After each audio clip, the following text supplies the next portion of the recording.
And now for our John F. Kennedy Memorial Medal Award for this year.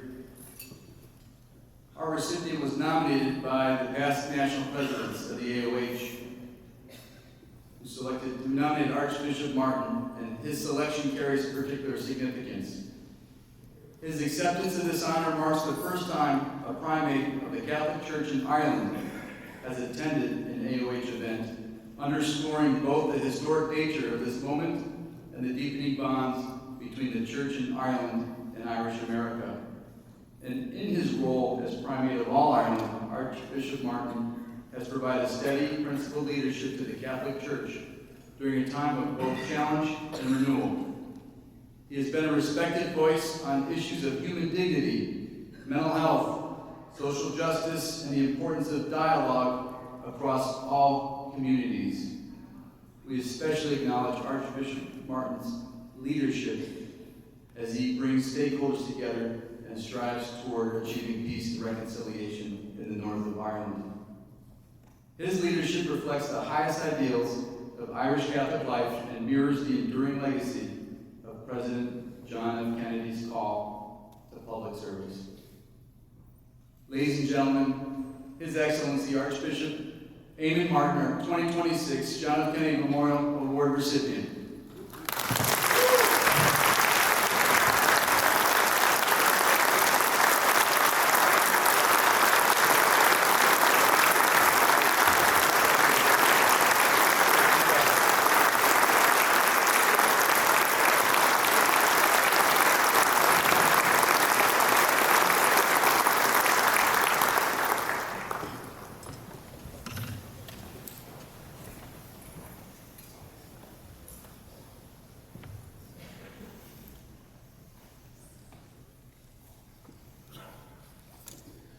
Friends, you'll never believe it that one of the first awards that I ever received was in the AOH Hall in Foyle Street in my home street of Derry.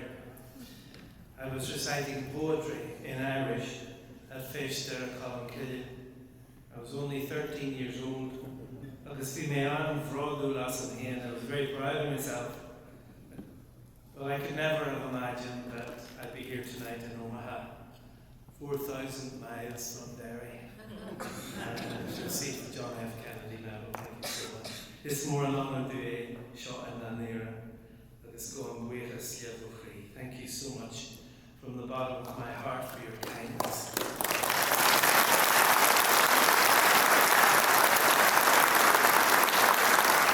Coincidentally, the poem that I recited at the Derry Fete all those years ago was entitled Ancient Order of Hibernians by Sean McOrish. It's set in the penal times in Ireland when a priest was celebrating Mass in secret down Hibernians in the middle of the glen. And suddenly they heard the sound of horses' hooves approaching. They knew it was the red coat soldiers of the English king. And quickly an old man, LAOH, stepped forward to save the priest. "You're young, Father Sean," he said, "and I'm at the end of my life, so change clothes with me now and shot LAOH." And they hung LAOH on a tall, high tree, there in the middle of the glen. He was a martyr for Christ. Father Sean escaped to continue his vital ministry of celebrating the holy sacrifice of the Mass.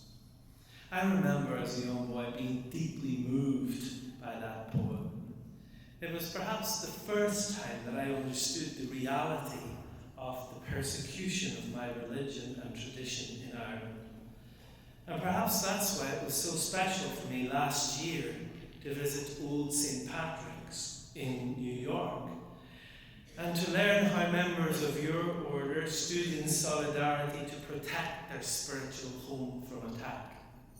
And earlier this week, I was able to visit Old St. Patrick's in Chicago, and I knelt down and thanked God there for the witness of the Ancient Order of Hibernians and the Ladies' Ancient Order of Hibernians.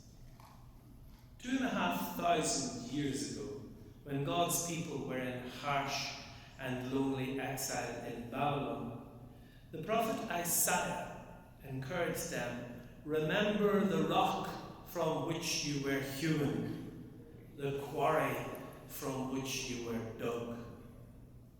And tonight here in Omaha, I want to thank you for doing just that, for sustaining the link between the Hibernians and your Catholic faith. Sadly, many organisations in recent decades have chosen to distance themselves from their Catholic roots. Some, of course, were reacting to the horrific sins and crimes of abuse that betrayed that sacred trust with their church. Others were swept along by the tide of secularism, which has opposed Catholic Church positions on, say, the protection of life or the uniqueness of marriage, and our solidarity with the poor and the marginalised, including migrants and refugees. For various reasons, then, some Catholics have preferred to forget the rock from which they were hewn. But my friends in the LAOH and AOH, you retain your Catholic faith as a unique selling point. You see the faith of our mothers and fathers as a precious treasure handed down in spite of dungeon, fire and sword. You see your Catholic faith as something worth sharing, because it's not only good for yourselves and your families personally and spiritually and emotionally and mentally, but it's also good for the world. To treasure one's faith and culture, language, sport and music, to nourish your traditions and your heritage. This is not some kind of nostalgia or comfort blanket. It is rather to protect a pearl of great price, our identity, our family story, our connections with others, to protect them from the kind of bland monoculture, particularly on social media, which tends nowadays to erase the diversity and richness of culture that makes our world the beautiful and colourful place that it is. Over these past few days, dear Hibernians, I've learned a lot from you about the importance of valuing faith and culture, friendship, unity, and Christian charity. You're well aware, of course, that Ireland has been changing rapidly, like so many other countries. Ireland is now a multicultural home to many newcomers, with all of the challenges and opportunities that that can bring. In the north, for example, our health services, our hospitality and catering services, our agri-food and manufacturing sectors are now highly dependent on the new Irish. A far cry from the days when they used to joke about Sammy walking down the Shankill Road and challenging a stranger, "Are you a Catholic or a Protestant?" And the stranger replying, "Actually, I'm a Jew." And Sammy retorts, "Yeah, but are you a Catholic Jew or a Protestant?" Last Sunday in Drogheda, I celebrated Mass with 650 Catholics of all ages from Kerala in India, and it was a vibrant, prayerful and uplifting occasion. At the other end of our diocese in Dungannon in County Tyrone, our Catholic schools would risk closure if it wasn't for the presence of our new neighbours and parishioners from East Timor and Eastern Europe and beyond. We're no longer dealing with a binary, simplistic scenario of two communities and traditions, orange and green. And we need to factor this new reality into our discussions about Irish unity, lasting peace and prosperity. Last year, there were approximately 3 times more race hate incidents and crimes in the north than sectarian hate incidents and crimes, even though these too continue to cause us great concern. And that's why, as I said yesterday, as shepherd of my flock, and alongside my fellow Christian church leaders of other traditions, I'm trying my best to promote mutual understanding and reconciliation, and to raise awareness of the negative othering of people, which only serves to divide us. I know that many people looking in at Ireland from the outside see a history of division within the Christian family, of sectarianism, intolerance, and sometimes open hostility. This is a source of scandal, and it has dimmed the light of the gospel. The churches on the island of Ireland have publicly acknowledged and lamented together the times when we have failed to bring to a fearful and divided society that message of the deeper connection that binds us despite our different identities as children of God. Meaningful work of reconciliation and building community cohesion in Ireland is the unfinished work of peace. And we must support it and resource it alongside and especially after the forthcoming border poll.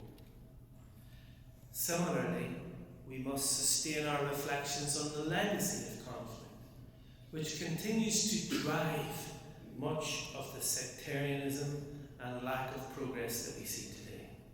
The Good Friday Agreement was not simply about the cessation of hostilities, the silencing of the bomb or the bullet. It spoke clearly of a peaceful society through a restoration of relationships. In my view, it's compulsory then for Christians of all traditions to keep building bridges between our different communities, and similarly with our newcomer cultures and traditions on the island of Ireland. Doing so doesn't in any way mean losing our own faith, culture, language, sport, music and dance. In fact, the exact opposite. For in remembering the rock from which we were hewn and the quarry from which we were dug, we nourish the self-esteem that's necessary for us to confidently approach our sisters and brothers of other cultures, faiths and traditions, and to say, let us combine our efforts so that we can build an Ireland which is the very best place to rear our children and grandchildren side by side. As the Deputy Ambassador said, Ní Neart go Curly Keelan. Harja, I thank you once more for this prestigious award, and may God bless the AOH and the LAOH for many more years to come. God bless you.